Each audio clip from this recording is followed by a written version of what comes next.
You have felt it before. Maybe you were sitting down to work on something important, something that mattered, something that could actually change your life if you followed through. And for the first few minutes, you were focused, locked in, ready. But then, around the 10-minute mark, something shifted. A thought crept in. Maybe you should check your phone. Just for a second. Maybe you should grab a snack. You will focus better after. Maybe this is not the right time. You will come back to it later, when you are really ready. And before you even realized what happened, you were gone. Not physically, but mentally. Your mind quit. And the thing that mattered, the thing you told yourself you would do today, got pushed to tomorrow. Again, this is not laziness. This is not a lack of discipline. This is something deeper, something most people never understand. And because they do not understand it, they spend their entire lives starting things they never finish, dreaming about goals they never reach, wondering why they cannot seem to follow through on anything, no matter how badly they say they want it. So let me tell you what is really happening, and why your mind quits after 10 minutes. Because once you understand this, everything changes. Your brain was not designed for the world you live in. It was designed for survival, for a world where threats were immediate and obvious. A lion in the tall grass, a rival tribe, a scarcity of food. In that world, your brain's primary job was simple: keep you alive. And the way it did that was by conserving energy. Because energy was scarce, every calorie mattered. So your brain learned to take shortcuts, to automate as much as possible, to resist anything that required sustained mental effort. Because effort burns energy, and energy keeps you alive. That system worked for thousands of years. But then something changed. The world changed. The threats disappeared. But your brain did not get the memo. It is still running the same program. Still trying to conserve energy. Still treating deep focus like a luxury you cannot afford. And that is why, after 10 minutes of doing something hard, something that requires real mental effort, your brain starts looking for an escape. It is not sabotaging you. It is trying to protect you from what it perceives as unnecessary energy expenditure. Your brain does not care about your goals. It does not care about your dreams. It cares about one thing: survival. And survival to your brain means staying comfortable. So when you sit down to write, to study, to build, to create, your brain interprets that effort as a threat. And it does what it has always done. It tries to pull you back to safety, back to the couch, back to the scroll, back to the numbing distraction that requires zero effort and delivers instant, shallow relief. This is the battle. And most people lose it because they do not even know they are fighting.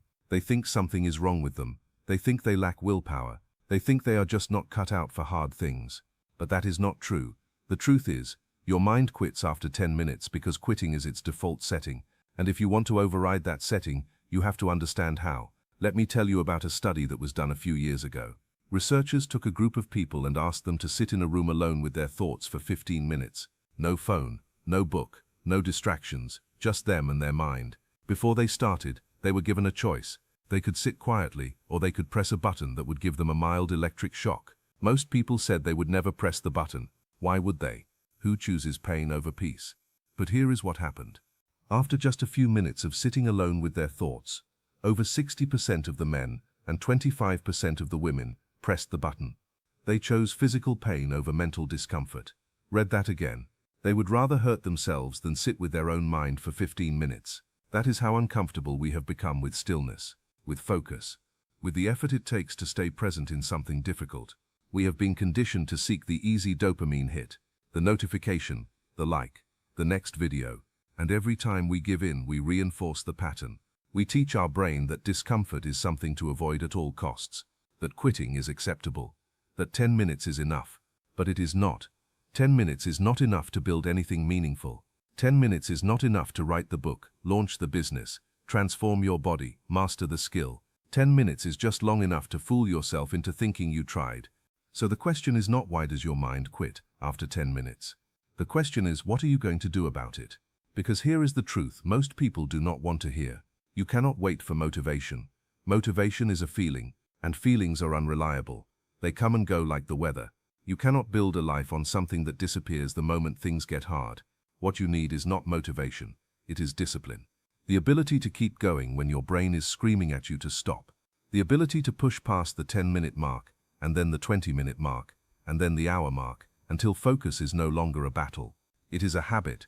But how do you get there? How do you train your mind to stop quitting? You start small, not because small is easy, but because small is sustainable. Your brain quits because the task feels too big, too overwhelming, too far from where you are now, so you break it down. You do not sit down to write a book. You sit down to write for 15 minutes. You do not commit to working out every day for a year. You commit to showing up today, just today, and then tomorrow. You do it again, one day at a time, one session at a time, one decision at a time. This is how you build momentum. This is how you prove to your brain that effort does not kill you. It strengthens you, and over time something shifts. The resistance gets quieter. The voice that tells you to quit loses its power. Not because it goes away, but because you stop listening. Let me tell you about a man named Stephen Pressfield. He is a writer, and for years he struggled with the same thing you are struggling with. He would sit down to write, and within minutes, his mind would be somewhere else. He would get up, walk around, find something, anything to do instead. And this went on for years. He had talent, he had ideas, but he could not finish anything until one day he realized something. The resistance he felt was not a sign that he was on the wrong path. It was a sign that he was on the right one. He wrote a book about this, called it The War of Art, and in it he explains that resistance is not the enemy.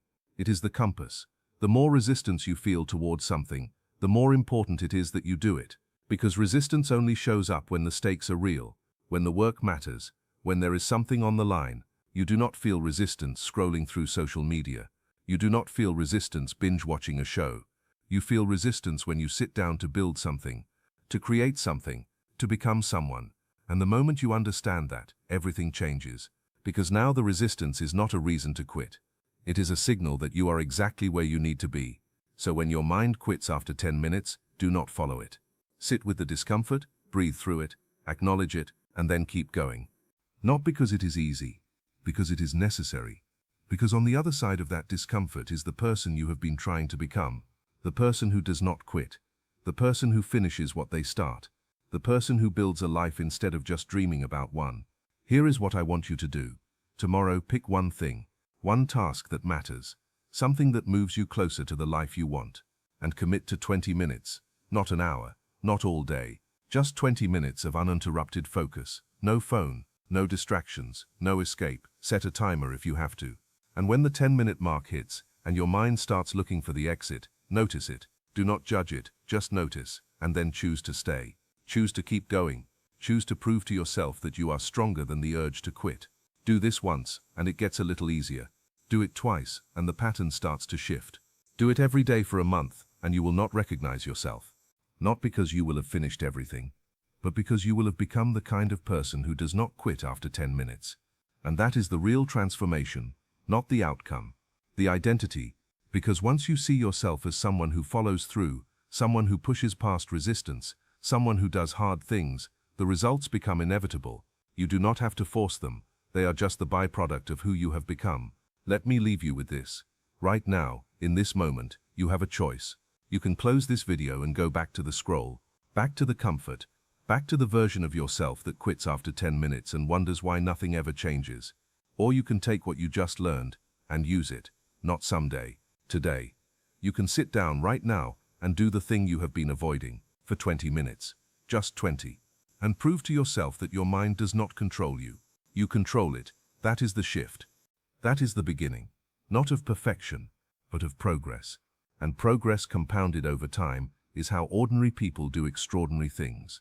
So stop waiting for the day when focus comes easy. It does not. Stop waiting for the day when resistance disappears. It will not. Start now, imperfect, uncomfortable, uncertain, but moving, because motion creates momentum, and momentum creates miracles. Your mind will quit after 10 minutes, but you do not have to. Stay, push through, finish. And if this hit you, if you felt something shift while you were listening, do not let it fade. Subscribe. Stay on this journey with us. Because we are not here to give you quick fixes. We are here to help you become the person who does not need them. The clock is ticking. Your 20 minutes starts now.